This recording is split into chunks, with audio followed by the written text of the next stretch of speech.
ಯಾವಾಗ ಧರ್ಮ ಕುಸಿಯತ್ತೆ, ಯಾವಾಗ ಅಧರ್ಮ ಆಕಾಶವನ್ನ ಆವರಿಸತ್ತೆ, ಅಂದು ಮಾತ್ರವಲ್ಲ, ಪ್ರತಿ ಯುಗದಲ್ಲೂ ಒಂದು ಶಕ್ತಿ ಅವತರಿಸತ್ತೆ.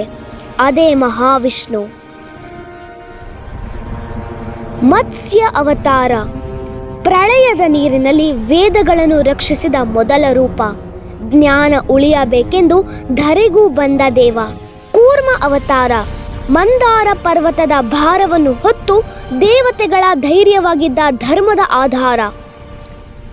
ವರಾಹ ಅವತಾರ ಅಂಧಕಾರದ ಆಳದಿಂದ ಭೂಮಿಯನ್ನು ಎತ್ತಿದ ಧೈರ್ಯ ಮತ್ತು ಬಲದ ಮಹಾಸಾಗರ. ನರಸಿಂಹಾವತಾರ ಭಕ್ತನ ಪ್ರಾಣ ಉಳಿಸಲು ಸಿಂಹವೂ ಅಲ್ಲ, ಮನುಷ್ಯನೂ ಅಲ್ಲ, ಅಧರ್ಮದ ಅಹಂಕಾರವನ್ನು ನಾಶ ಮಾಡಿದ ಉಗ್ರ ಕರುಣೆ. ವಾಮನ ಅವತಾರ 3 ಹೆಜ್ಜೆಗಳಲ್ಲಿ ಬ್ರಹ್ಮಾಂಡವನ್ನು ಅಳೆಯುವಂತೆ ಅಹಂಕಾರಕ್ಕೆ ಪಾಠ ಕಲಿಸಿದ ವಿನಯದ ದೇವ.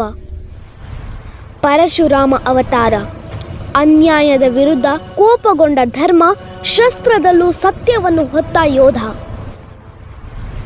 ಶ್ರೀರಾಮ ಅವತಾರ ಮರ್ಯಾದೆಯ ಮೂರ್ತಿ, ತ್ಯಾಗದ ಪ್ರತೀಕ, ರಾಮ ರಾಜ್ಯದ ಕನಸಾಗಿ ಉಳಿದ ಆದರ್ಶ.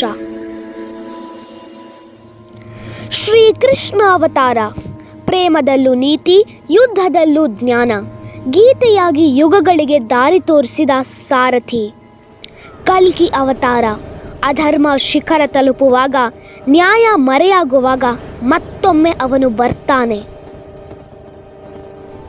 ಅವತಾರಗಳು ಬದಲಾಗಬಹುದು, ಆದರೆ ಉದ್ದೇಶ ಒಂದೇ: ಧರ್ಮ ರಕ್ಷಣೆ, ಭಕ್ತರ ಸಂರಕ್ಷಣೆ, ಸತ್ಯದ ವಿಜಯ.